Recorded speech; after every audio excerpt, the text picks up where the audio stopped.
She changed her laugh. It was the kind of change you don't notice the first time, like when someone slowly shifts the furniture half an inch every week. One day you trip over the coffee table, and it hits you, nothing's where it used to be. We were at her cousin's wedding.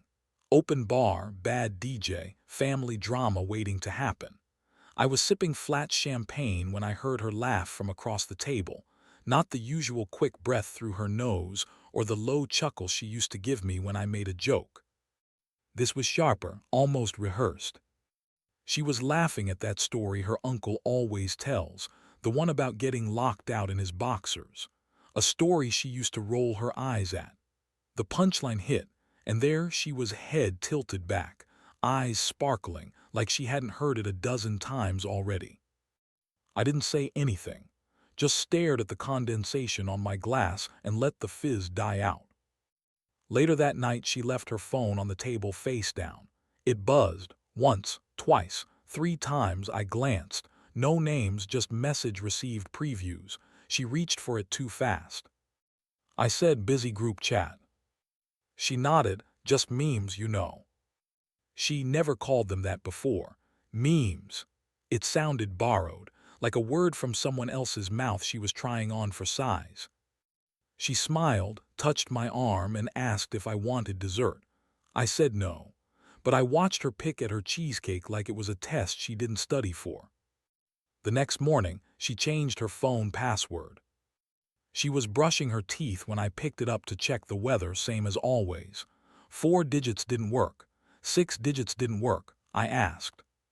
She spit into the sink and wiped her mouth like nothing had happened, said, just felt like updating it. Privacy, you know. I said, since when do we need privacy? She shrugged, you're not hiding anything, neither am I. But she didn't meet my eyes when she said it, just tossed the towel over the rack and walked out. The word hung in the air, privacy, felt foreign coming from her. We used to know each other's pins, passwords, even our grocery store logins. She once laughed at me for having the same code for everything. You'd be the easiest person to rob, she said. Not anymore. That afternoon I bought a notebook, not digital, just old school paper and pen. I told myself it was for to-do lists, but the first thing I wrote was, changed laugh, wedding, story she used to hate. Then buzzing phone, memes. Then new password, said it's for privacy. Each line felt like stacking bricks. I didn't know what I was building yet, but I knew enough to keep going. And every time I saw her smile at her screen or tilt her phone away from the hallway light, I felt that quiet click inside me, like a safe closing. So I started paying attention to what she didn't say, when she got home late and didn't explain, when she laughed at something I hadn't said, when she stopped asking me to watch her shows with her. I did confront, I recorded, in silence. Because sometimes the truth doesn't need to be chased. It just waits until you're still enough to hear it moving. And it was moving fast. We met on an escalator. She spilled her coffee trying to answer a call and it hit my shoe. She looked up, flustered, mouthing I'm so sorry like it mattered. I handed her a napkin from my glove box. I'd just bought a donut, hadn't even eaten it yet. That napkin sat in her wallet for 2 years. Folded once, a small brown stain on the corner. She called it her reminder that the universe talks if you're listening. She was magnetic in a way I wasn't used to. Loud, late, and always moving. I was the guy who triple checks the oven before leaving. She'd forget her keys and laugh about it. I kept a spare for her in my car before she ever asked. Her friends used to say I was the calm to her storm. You ground her, one of them told me at brunch once, like I was a weighted blanket. We moved in together 10 months after meeting. Small apartment above a deli. The kind of place that always smelled faintly like garlic bread, no matter how many candles she burned. The townhouse came later, 2 years in. Market was good and we wanted roots, or that's how she said it. We split everything down to the light fixtures. I remember standing in Home Depot for 40 minutes while she debated between brushed nickel and antique brass. I told her either looked fine. She kissed me in the aisle and said, "That's why I love you, you're easy." I didn't know then how deep that word would cut later. She decorated the guest bathroom with eucalyptus bundles and abstract art, had a Pinterest board with over 300 pins titled Dream Corners. I installed floating shelves she never used, said she'd get to it eventually. We had Sunday rituals, pancakes, news we didn't really read, and that dumb game of what if. What if we moved to Portugal? What if we had twins? What if we adopted a dog? We did that last one, Cooper, half husky, half shadow. He followed her everywhere, slept curled at the foot of our bed like he was guarding something precious. He never barked at me, but he never followed me either. I remember one night, maybe a year ago, she fell asleep on my chest. Her fingers were tracing circles, soft, slow, like a song she didn't know the lyrics to. I asked, half asleep, "What are you drawing?" She said, "A life." I didn't ask what kind. The next morning she was quiet, made coffee, scrolled her phone, barely looked up, said she had to leave early for a work thing, kissed me on the cheek like I was furniture. That was the first time I thought, maybe she's not tracing my life anymore. But I told myself it was just a phase. People drift. Routines wear things down. You repaint the walls, change the bedding, take a vacation. You don't panic. You don't think, this might be the beginning of the end. But maybe it was. Because after that, I started noticing the small things, like the shelves she never filled, the Pinterest board she stopped updating, and the way Cooper followed her out of the room like he already knew where home was going. Something was shifting, I just didn't know what yet. But I could feel it, like standing in a room that's still warm from someone who's already walked out. She stopped finishing her wine. That's how small it was at first, just a little leftover in the glass, a half-inch of Merlot with her lipstick at the rim. She always used to say finishing the glass made things feel complete. Closure in a bottle, she'd joke. Now she'd take a few sips, then get up to check something and forget it, or maybe pretend to. One night we were watching a movie, some indie drama she picked, the kind with subtitles and long silences. Halfway through, she got up to use the bathroom. She left her phone behind. That was new. She always took it with her, even into the shower. I told myself it didn't mean anything, but I glanced at it anyway, just reflex. That's when I saw it. Lock screen lit up, heart emoji from someone saved as D. No preview, just that red heart. And I knew, whoever D was, they weren't texting about groceries. She came back and sat down next to me like nothing had happened, pulled the blanket over her legs, looked at the screen like she'd been following the plot. She was. She asked what I miss. I kept my eyes on the screen, said, "The killer was in the house the whole time." She laughed, but not the way she used to. It was tight, manufactured, like pressing play on a recording.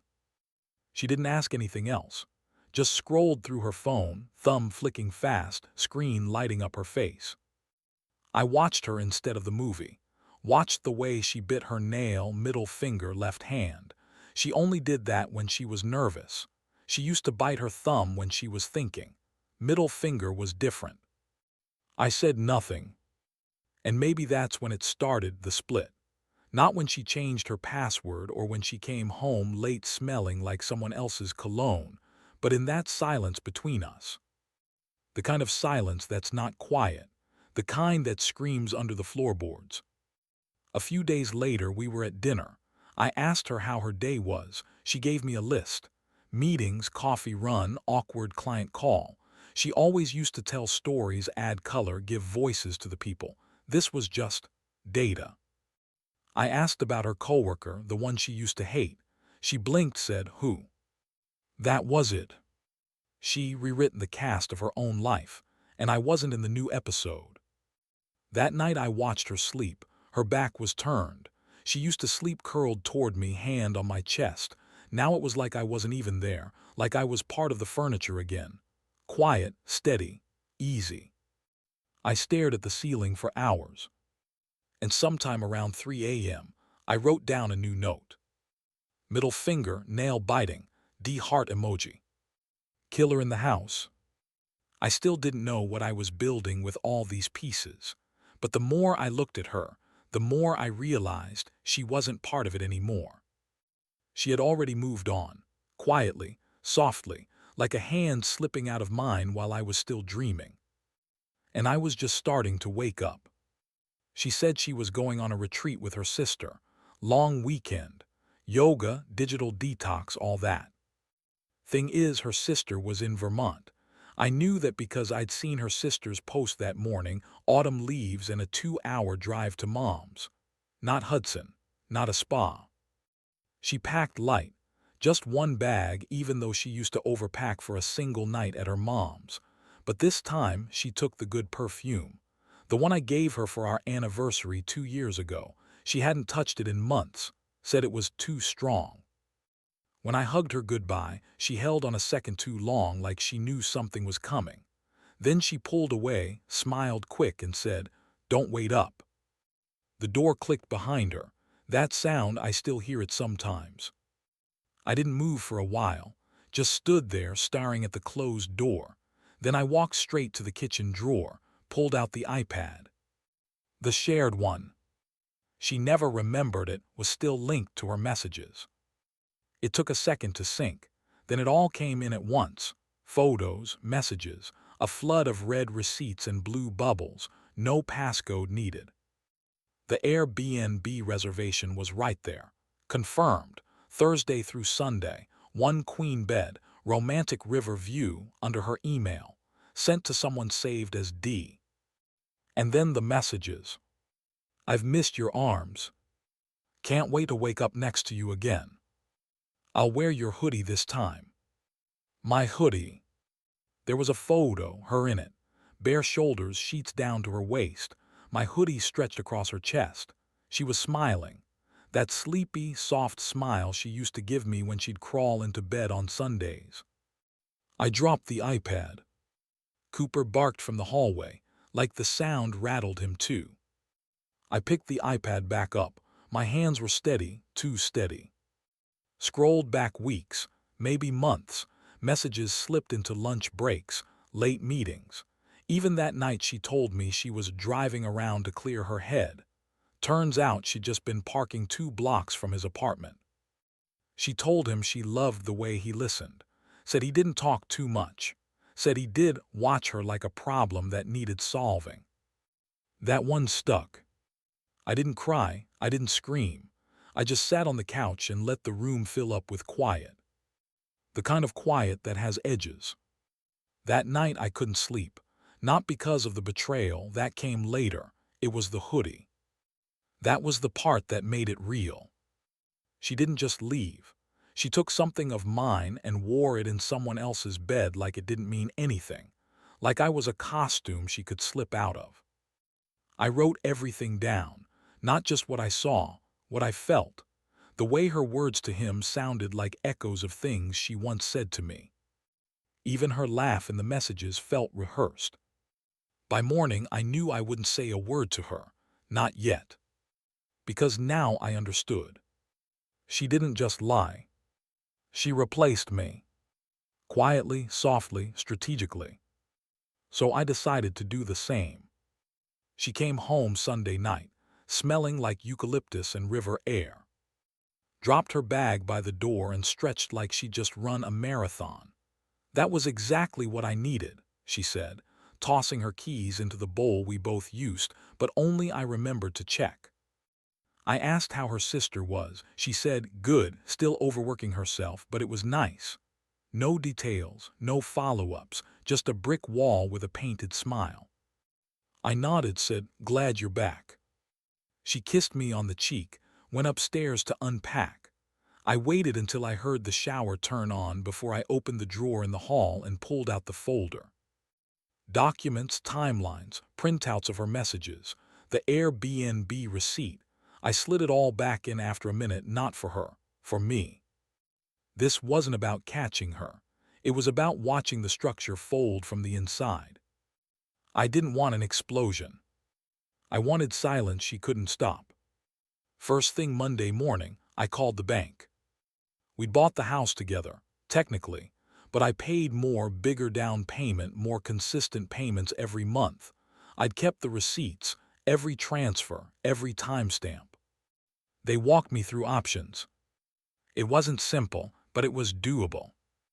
Refinancing under a trust, one that I controlled. I made an appointment, in person, wore a Navy shirt and brought my notebook, sat there with a loan officer who didn't ask why I was alone, just offered coffee and said, "Let's take a look." There was a clause, a quiet little loophole in the original agreement, a clause she'd signed without reading, because she trusted me, because I was the easy one, the quiet one. That's what made this possible. While the paperwork started moving, I adjusted my direct deposit, rerouted it to a new account under my name only, opened a PO box, requested paperless billing on everything she never logged into. I left her accounts untouched, didn't siphon a dollar, didn't lock her out, just separated, inch by inch. She didn't even notice. She never checked our credit card either, so I removed my name from the joint one and opened a new line in my name. She could keep the old one. With the pending dinners, the boutique shopping sprees, the wine subscription I never drank from. I even added her last spa retreat to the ledger, the charge posted while I was sitting across from the loan officer. "Must have been a nice trip," he said, handing me the signature page. I smiled. She said it changed her perspective. He nodded like that meant something. When I got home that night, she was curled on the couch with Cooper, scrolling her phone. I asked if she wanted Thai or pizza. She said, "Surprise me." I ordered both, ate quietly while she told me a story about someone from work. I nodded at the right parts, laughed once, even asked a follow-up question she never answered. That night while she slept, I checked the safe. Everything was there. The trust papers, the account printouts, the updated mortgage filing waiting for final sign-off. Revenge wasn't fire, it was form-filling. And soon, all the walls she thought were hers would whisper back, "You never read the fine print." I looked at her sleeping, hand resting over her stomach, Cooper curled at her knees, and thought, "You chose the wrong easy man to lie to." She came home glowing. Not the kind of glow you get from peace or rest. It was performance, like she'd just finished playing someone who loved her life. She put her bag down, walked straight to me and said, "Let's do something this weekend, just us." I looked up from my laptop. "Sure," I said. "How about dinner Friday?" Her face lit up. "You pick anywhere." I said I already had a place in mind. That week I played my part well. Took out the trash, answered her texts with emojis, sent her a meme she laughed too hard at. Like the kind of laugh you give when you're trying to prove something or cover something. Friday night, I drove us to her favorite spot, the Italian place with too many candles and staff that remembered her wine order. She wore the black dress, the one I always said made her look like she had a secret. This time, I knew she did. We toasted to new energy. She said that phrase twice, new energy. I let her talk, about work and her friend who just got engaged and how maybe we should plan a trip. I said maybe we should. Told her I'd been thinking a lot about our future.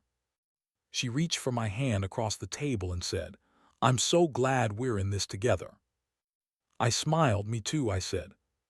Saturday morning, the email came in at 9:14 a.m. Subject line, "Final refinance confirmation, title transfer complete." The house now belonged to the trust, my trust. The terms were clean, legal, permanent. She was still asleep. I sat at the kitchen table and opened the folder one last time, checked every signature. No drama, just ink and numbers. By noon I had a locksmith scheduled. He came while she was out running errands. Took 15 minutes. Changed both locks, gave me a zip bag with 2 new keys. I didn't touch her money, didn't cancel her cards, Just changed the locks on the place she thought she owned. I packed up her things carefully. Her clothes, books, makeup bags, the dried-out lipstick she hadn't worn in months, her yoga mat that still smelled like lavender, folded her sweaters, wrapped the framed photo of her and Cooper, put everything in boxes, labeled them with sharp black ink, living room, bedroom, misc. When she came home that night, the key didn't turn. She knocked first soft, then harder. I watched from the living room through the peephole. She called my phone, I didn't answer. Then she tried the door again, shouted, "What the hell is this?" I opened the door, stood there, calm. "Your things are inside," I said. "Boxes are near the entry. I've sent a copy of the new agreement to your email." She looked stunned. "What agreement?" "The title transfer," I said. "I assume you saw the mail this week." "I didn't. What are you even talking about?" she said. "You should really read the fine print," I said. She tried to push past me. I didn't move. "You can pick up your stuff now, or I can have it sent to your new place. Up to you." Her eyes narrowed. "You're serious?" "As a signature on a deed," I said. She laughed, a bitter one. "You're punishing me." "No," I said. "I'm just finishing the paperwork." She stood there, arms crossed, eyes darting like she was trying to figure out what part of the play we were in. But the curtain had already closed. "You think this makes you strong," she said. "No," I said. "It just makes me done." I stepped back, left the door open. She walked in, didn't touch anything for a minute, just looked around like the walls had changed shape, like the life she curated was suddenly unfamiliar. As she bent to pick up the first box, Cooper barked from the other room. She paused. "Is he staying with you?" I looked her in the eye. "He never followed you." She blinked hard. No tears though, just breath, heavy, uneven. She left without slamming the door. That was the final surprise. I didn't watch her drive away. I just stood in the silence, feeling how light the house had become. Then I emailed her a scanned copy of the lease adjustment. Subject line, closure. She changed her perfume. Used to be vanilla and cedarwood, warm, a little heavy like late nights and old books. Now it's citrus, clean, artificial, like a hotel lobby trying too hard. I caught a whiff of it once, months later in line at a grocery store, turned around before I could stop myself. It wasn't her, just someone who reminded me of who she tried to become. Funny thing is, I don't think she even liked the new scent. It smelled like forgetting. The hoodie stayed in the hall closet for a while, folded, quiet. One night I almost threw it out, held it in my hands. It was just fabric, thread, and memory. I kept it. Not for her, for the silence it carried. Sometimes people ask why I didn't burn the house down, metaphorically speaking. Why I didn't scream or post screenshots or show up where she was to let the world know. Because revenge doesn't need an audience. It just needs clarity. And I got mine the moment she changed that password, when she stopped laughing the way she used to, when she looked me in the eye and said privacy like it was a kindness. She thought I was cold. I call it peace. There's nothing left to untangle now, no grudges to manage, no what-ifs. Just quiet. The kind that settles in your bones after a long storm, the kind that doesn't need an explanation. And every time she unlocks her phone, whatever new password she's using now, I hope she remembers the one that started it all. And realizes she wasn't the only one who changed the code. This is Revenge with Camden. If you've ever been betrayed by the person you trusted most, hit subscribe. You're not alone.